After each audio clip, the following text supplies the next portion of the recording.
Viewers, तो आज मैं आप सबके साथ शेयर करने जा रही हूँ वैनिला आइसक्रीम की रेसिपी। तो चलिए चूल्हे में आग लगाते हैं और बड़े बर्तन को रख लेते हैं। अब इसमें मैं 1 लीटर दूध डालूँगी।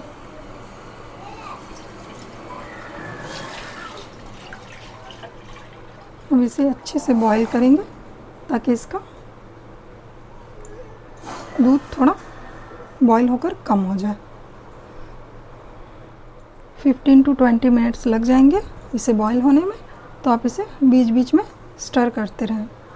नॉन स्टिक है तो उसमें जलने का डर नहीं है, लेकिन अगर कोई और बर्तन है तो उसे कंटिन्यू चला चला कर, ताकि इसके तले में बैठे नहीं, दाग नहीं लगे। इस तरह से तो देख सकते हैं दूध में अच्छे से उबाल आ रहा है। इसे ऐसे साइडों से भी चला चला कर उबालेंगे। तेज़ आंच में उबालिए और 1/4 होने तक इसे उबालेंगे। यहाँ मैंने 2 टेबलस्पून जितना दूध निकाल कर साइड में रख लिया। इसे मैं बाद में बताऊँगी कैसे यूज़ करना है। तो अभी पहले दूध को 1/4 होने तक अच्छे से उबाल लीजिए। तो चलिए चेक कर लेते हैं। ये देखिए दूध गाढ़ा होकर बिल्कुल कम हो चुका है।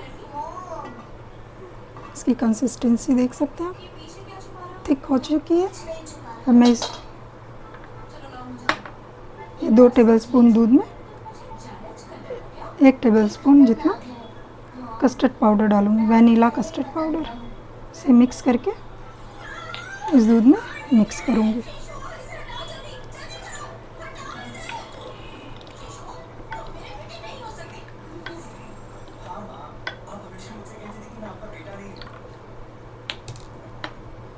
थोड़ा थोड़ा करके इसे मिक्स करिए।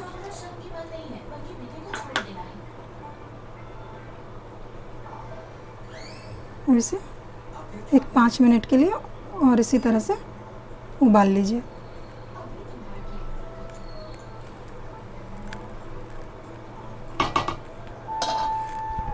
यहाँ मेरे पास 1 कटोरी मलाई है।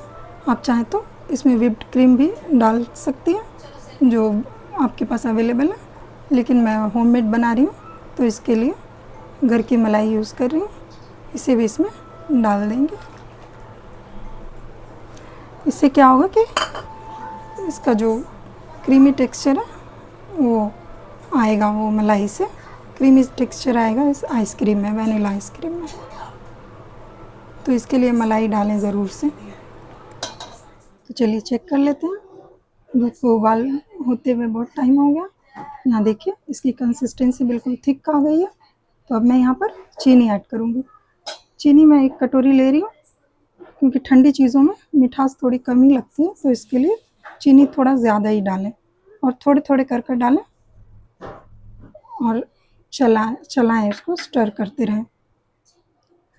तो अब मैं गैस के फ्लेम को ऑफ कर रही हूँ और इसे रूम टेम्परेचर पर ठंडा होने दें।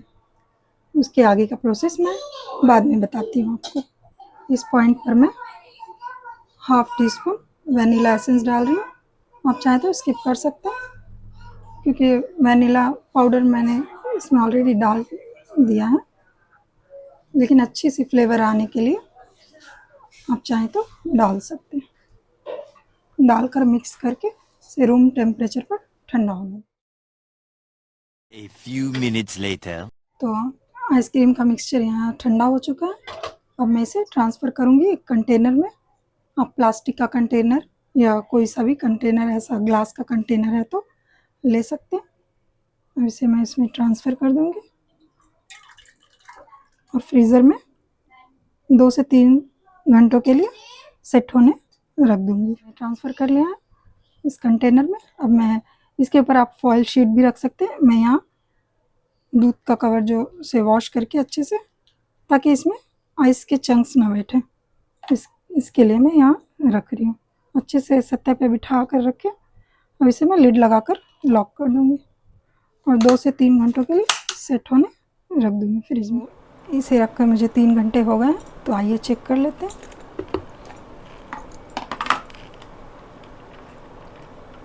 तो ये अभी पूरी तरह से सेट नहीं हुआ है, तो इस पॉइंट पर मैं इसे मिक्सी जार में डालकर 2 से 3 सेकंड, बस ज़्यादा नहीं चलाना है, 2 से 3 सेकंड चलाना है, फिर मैं उसके बाद का प्रोसेस बताती हूँ। तो देखिए मिक्सी जार में चलाने से एकदम स्मूथ बैटर सा आ चुका है। इसकी कंसिस्टेंसी देखिए आप, एकदम स्मूथ हो चुका है। तो हम इसे अब उसी कंटेनर में ट्रांसफ़र करेंगे।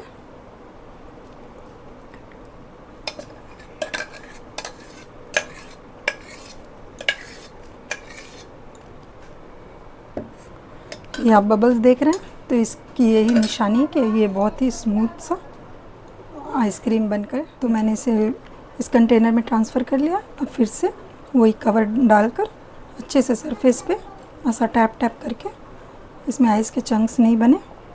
अब इसे लिड लगाकर ओवरनाइट के लिए फ्रीज़ होने रख देंगे, सेट होने।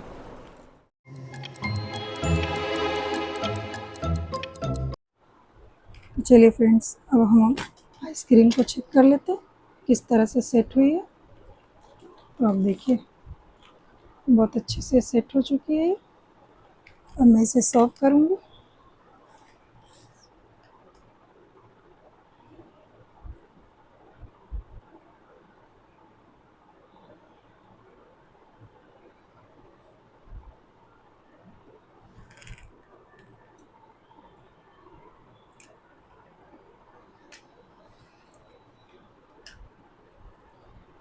तो गर्मियों का मौसम है, तो आप भी इस तरह से बहुत इजी और सिर्फ दो से तीन चीज़ों से आसानी से बन जाएगी। तो घर पर बनाएं और इन्जॉय करें ठंडी ठंडी वनीला आइसक्रीम। तो देखिए बहुत ही क्रीमी, बहुत ही टेस्टी बनी है। तो आप भी इस तरह से बनाएं और इन्जॉय करें, और मेरे वीडियो को लाइक, शेयर और सब्सक्राइब करें। Thanks for watching. बाय।